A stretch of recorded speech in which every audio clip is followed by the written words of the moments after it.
साथियों, कैसे हैं आप सब अच्छे ही होंगे और अपनी स्टडी काफ़ी अच्छे से कर रहे होंगे। तो आपका स्वागत है साहित्य धारा चैनल पर।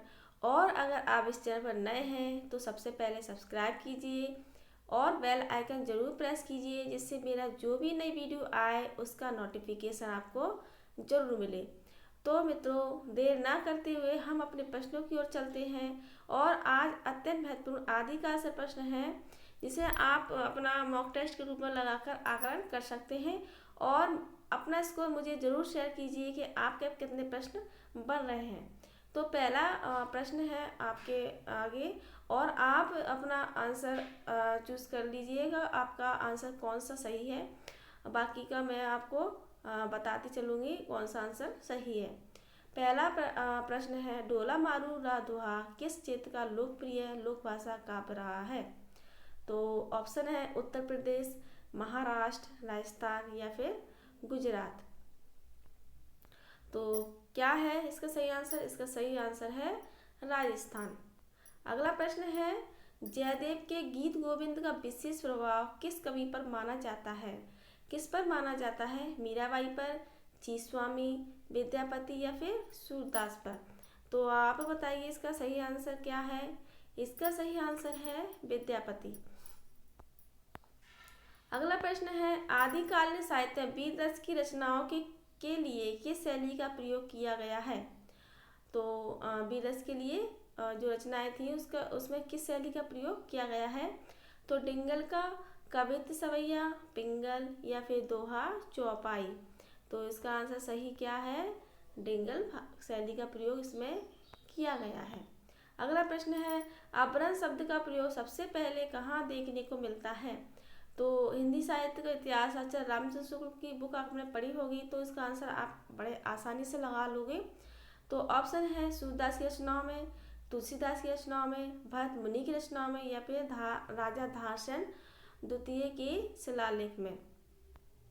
तो इसका सही आंसर है राजा धारसेन द्वितीय के शिलालेख में। अगला प्रश्न है, सिद्ध साहित्य के अंतर्गत 84 सिद्धों की वे साहित्यिक रचनाएं आती हैं जो कि तत्कालीन लोक भाषा हिंदी में लिखी गई हैं, प्राकृत में लिखी गई हैं, 85 अपभ्रंश में लिखी गई हैं या फिर पूर्ववर्ती अपभ्रंश में लिखी गई हैं। तो क्या है इसका सही आंसर? इसका आंसर है ऑप्शन ए, तत्कालीन लोक सेवा हिंदी में लिखी गई है। अगला प्रश्न है, विद्यापति की भक्ति श्रृंगार परक पदावली अनूठी संपत्ति है। कैसे?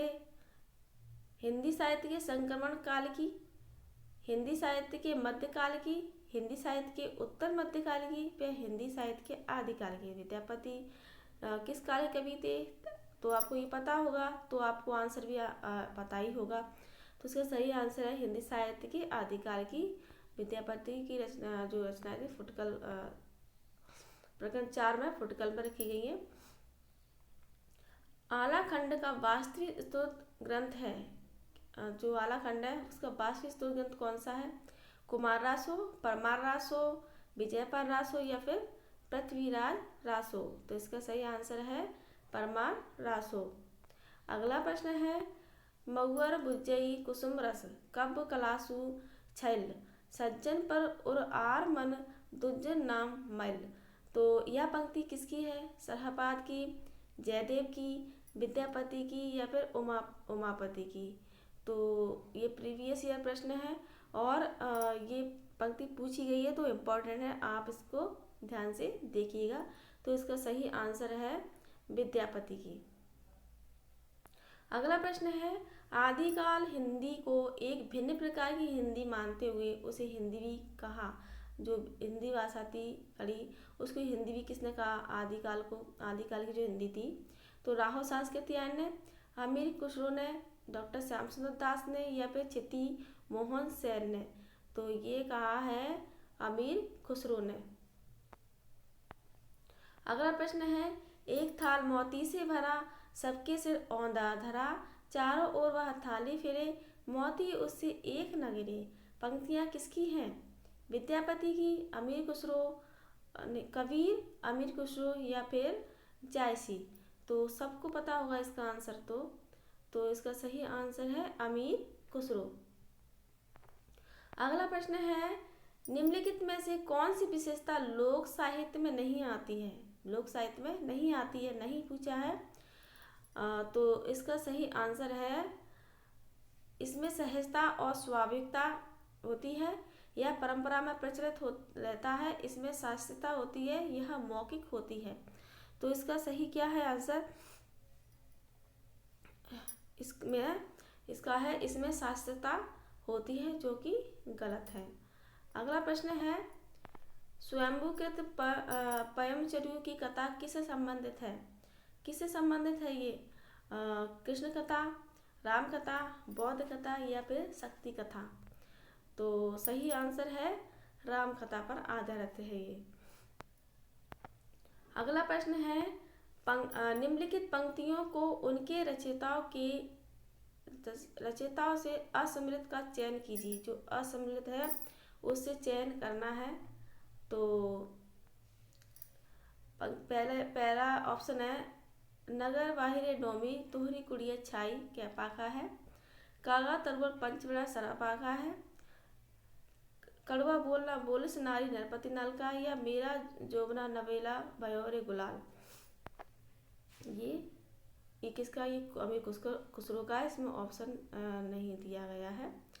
तो इसका सही आंसर क्या है, जो कि गलत है? कागा तरवर पंचवड़ा सरापा का नहीं है। ये किसका है? आप मुझे बताइए कमेंट बॉक्स में इसका सही आंसर, इसका सही क्या है? कागा तरवर पंचविराल। तो अगला प्रश्न है, सिद्ध कवि सरहपा की रचना का नाम है, क्या है? प्राकृत पेंगलम, दोहा कोश, पयमचर्यु या फिर संदेश रासक?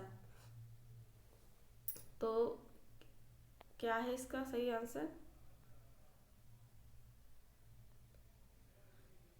सिद्ध कवि सरहपा की रचना का नाम है दोहा कोश। अगला प्रश्न है, राव सांस्कृत्यायन के अनुसार पांडित्य और कवित्व में बेजोड़ कवि कौन है? कौन है बेजोड़ कवि? सरहपा, सबरपा, कहपा या फिर लुईपा? तो सही आंसर इसका है कहपा। अगला प्रश्न है, मैथिल कोकिल के नाम से कौन कवि जाना जाता है? कौन सा कवि है जो मैथिल कोकिल के नाम से जाना जाता है? विद्यापति, अमीर खुसरो, मलिक मोहम्मद जायसी या फिर जयदेव? तो सही आंसर है इसका विद्यापति, जो कि मैथिल कोकिल के नाम से जाने जाते हैं। अगला प्रश्न है, सिद्ध साहित्य में सिद्धों की संख्या कितनी मानी गई है? सबको पता होगा इसका सही आंसर क्या है, कितनी मानी गई है? 8, 84, 20 या फिर 40? ये MP असिस्टेंट प्रोफेसर में पूछा गया है 2017 में। तो इसका सही आंसर है 84 सिद्धों की संख्या कितनी है? 84। अगला प्रश्न है, कौन सी विद्यापति की रचना नहीं है? कीर्ति पताका, पदावली, कीर्ति लता या फिर गीत गोविंद? तो क्या है इसका सही आंसर? इसका सही आंसर है गीत गोविंद। गीत गोविंद किसकी रचना है? बताना मुझे। अगला प्रश्न है, कीर्ति लता की भाषा क्या है? साहित्य अपभ्रंश, लोक भाषा, प्राकृत या फिर अवहट? तो क्या है इसका सही आंसर? कीर्ति लता की भाषा क्या है? अवहट इसकी भाषा है। अगला प्रश्न है, आदिकाल और भक्तिकाल के बीच एक स्वर्णिम कड़ी किसे कहा गया है? तो जयदेव को, विद्यापति को या फिर जायसी को या फिर जगनिक को? तो किसे कहा गया है? तो कहा गया है विद्यापति को। आदिकाल का स्वर्णिम, भक्तिकाल के बीच का स्वर्णीय एक कड़ी कहा गया है। तो मित्रों ये थे हमारे आदिकाल से 20 प्रश्न। और आपका कितना स्कोर बना? अगर आपका स्कोर 15 से 18 या 17 है तो आपकी पढ़ाई बहुत अच्छी चल रही है। बाकी का आप अपना स्कोर मुझे शेयर करना।